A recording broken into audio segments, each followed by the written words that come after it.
Hello guys, welcome back to my channel. ఈ రోజైతే ఎంతో టేస్టీగా ఉండే వంకాయ మసాలా ఎలా చేసుకోవాలో చూపిస్తానండి. రెగ్యులర్గా కాకుండా కొంచెం డిఫరెంట్గా ఉంటుందండి. సో ప్రాసెస్లోకి వెళ్ళే ముందు నా ఛానల్ని ఫస్ట్ టైం చూసేవారు సబ్స్క్రైబ్ చేసుకోండి, అలాగే లైక్ అండ్ షేర్ కూడా చేయండి. ముందుగా అయితే ఒక పెద్ద సైజు వంకాయని రెండింటినైతే తీసుకున్నానండి. దీనికి ఇప్పుడు మొదలు కట్ చేసి 1/2 ఇంచ్ మందంగా ఉండేలా ఒక్కొక్క పీస్ని కట్ చేసుకోవాలి. రౌండ్ స్లైసెస్లో అయితే కట్ చేసుకోవాలి. ఈ రెసిపీ అయితే నేను మా అమ్మ దగ్గర అయితే నేర్చుకున్నానండి. వంకాయతో చాలా రకాలు ట్రై చేస్తాం కదండి, ఇలా కూడా ట్రై చేయండి. సాంబార్తో అయినా పప్పుతోనైనా చాలా బాగుంటుంది.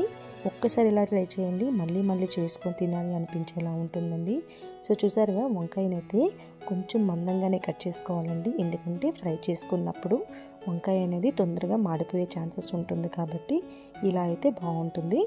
సో ఇక్కడైతే మనం ముందుగా ఒక బౌల్ పెట్టుకొని 2 గ్లాస్ వాటర్ వేసుకొని 1 స్పూన్ సాల్ట్ని కూడా యాడ్ చేసుకొని ముందుగా కట్ చేసి పెట్టుకున్న ఈ వంకాయ ముక్కలను అయితే వేసుకోవాలండి.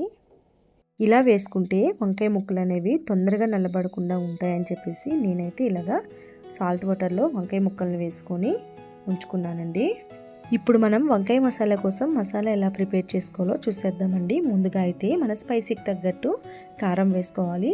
1/2 స్పూన్ పసుపు, 1 స్పూన్ సాల్ట్, అలాగే 1 స్పూన్ చికెన్ మసాలా, అలాగే హోమ్ మేడ్ ధనియా జీరా పౌడర్, అలాగే 1 స్పూన్ అల్లం వెల్లుల్లి పేస్ట్ వేసుకొని తర్వాత 1 స్పూన్ ఆయిల్ కూడా వేసుకొని కొద్దిగా వాటర్ వేసుకొని కలుపుకోవాలి.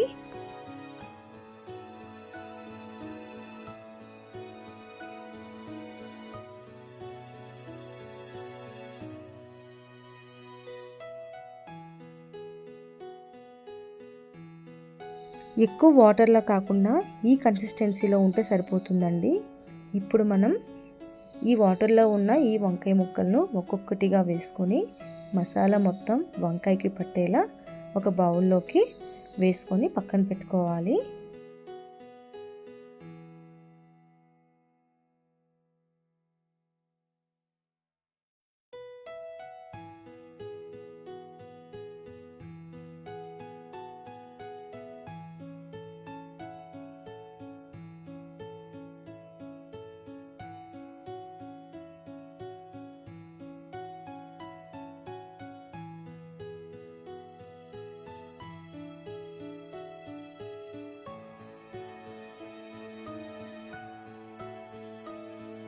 ఇలా రెడీ అయిన ఈ వంకాయ ముక్కల్ని ఒక ప్యాన్ పెట్టుకొని ప్యాన్ హీట్ అయిన తర్వాత ఆయిల్ కొద్దిగా వేసుకొని ఒక్కొక్క వంకాయ ముక్కని ఈ ప్యాన్ పైన వేసుకోవాలండి.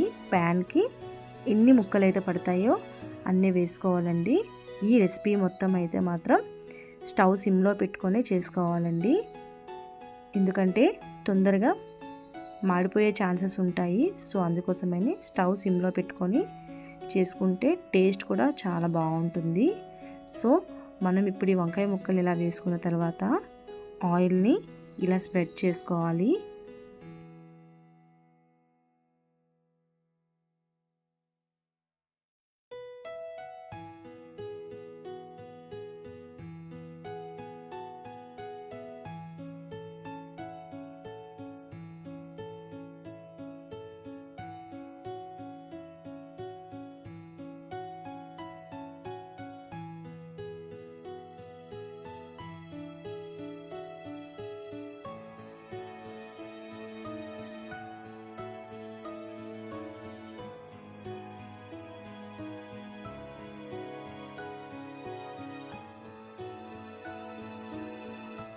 ఇప్పుడు రెండో వైపు కూడా టర్న్ చేసుకొని దానిపైన కూడా ఆయిల్ స్ప్రెడ్ చేసుకోవాలండి. 10 నిమిషాల్లో అయితే రెసిపీ అనేది రెడీ అయిపోతుందండి.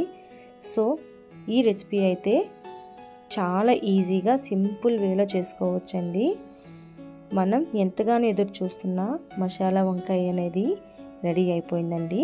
ఇంకెందుకు ఆలస్యం, సర్వింగ్ ప్లేట్లోకి తీసుకొని కొత్తిమీరతో గార్నిష్ చేసుకుంటే ఎంతో టేస్టీగా ఉండే మసాలా వంకాయ అనేది రెడీ అయిపోయింది. సో మీ ఇంట్లో డెఫినెట్గా ట్రై చేయండి. ఎలా వచ్చిందో కామెంట్ సెక్షన్లో కామెంట్ చేసి చెప్పండి. బాయ్.